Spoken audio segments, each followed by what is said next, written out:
मजहब के खिलाफ नहीं है, उनको बुरा नहीं मानना चाहिए। अगर किसी को बुरा लगा हो तो लगना चाहिए, उसमें हमको कोई दिक्कत नहीं। नमस्कार। बागेश्वर धाम के पंडित धीरेन्द्र कृष्ण शास्त्री को कुछ लोगों द्वारा टारगेट किया जा रहा है।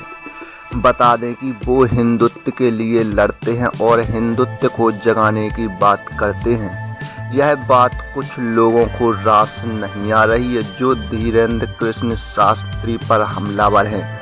बता दें कि कहा जाता है कि पुजारी हवस का पुजारी होता है और कोई क्यों नहीं होता है। इसको लेकर पंडित धीरेन्द्र कृष्ण शास्त्री ने कहा है कि हिंदू को अब सुनना नहीं सुनाना चाहिए। चलिए आखिर क्या कहा है पीठाधीश्वर पंडित धीरेन्द्र कृष्ण शास्त्री ने कि हिंदुओं को जागने की जरूरत है। नालायक हैं, इनको ज्ञान नहीं है किसी भी प्रकार से। हमने किसी भी मजहब को या किसी भी धर्म गुरु को नहीं हमने बोला। हमने एक अपने सनातनियों को जगाने के लिए जो प्रायोजित तरीके से हमारे भारतीय सनातनी हिंदुओं का ब्रेन वॉश किया जाता, उसको हमने जागरूक हिंदुत्व के नाते, हिंदू के नाते हमने बताया है कि हवस का पुजारी पर क्यों होता है। बोलचाल में पुजारी हमारे सनातन धर्म का सबसे बड़ा पद है। सनातन धर्म में उसका सम्मान है, पूजा करते हैं। अच्छा, हवस का पादरी क्यों नहीं होता? हवस का मौलाना क्यों नहीं होता?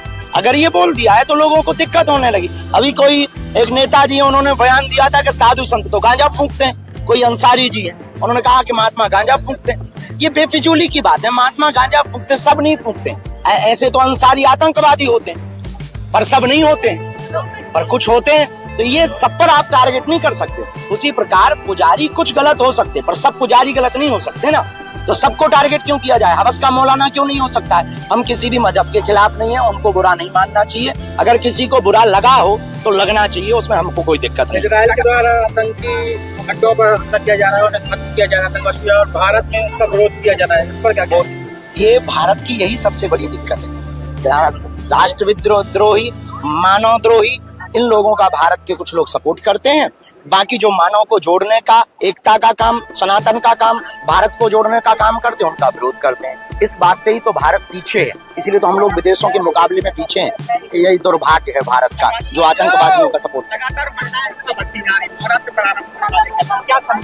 नवरात्रि में हमारा यही विचार है कि आपकी देवी की मूर्ति स्थापना रखना तब सफल है, मूर्ति पूजा करना तब सफल है, जब आप यह प्रण लेवे कि प्रत्येक बेटी की आबरू इज्जत पर उठने वाली उंगली को ही तोड़ देने का संकल्प अगर ले लिया जावे तो ही तुम्हारी नवरात्रि पूजा सफल है। वरना देवी दुर्गा मूर्ति पूजा रखने से भारत का कल्याण नहीं होना है। माता के प्रति हमारी आस्था है, हम भी माता की पूजा करेंगे, हम भी देवी माता रखेंगे। हम देवी माता के विरोध में नहीं है, पर उन लोगों के विरोध में जो 9 दिन तो दुर्गा दुर्गा करते, 10वें दिन मुर्गा मुर्गा करते, हम उन लोगों के विरोध में है।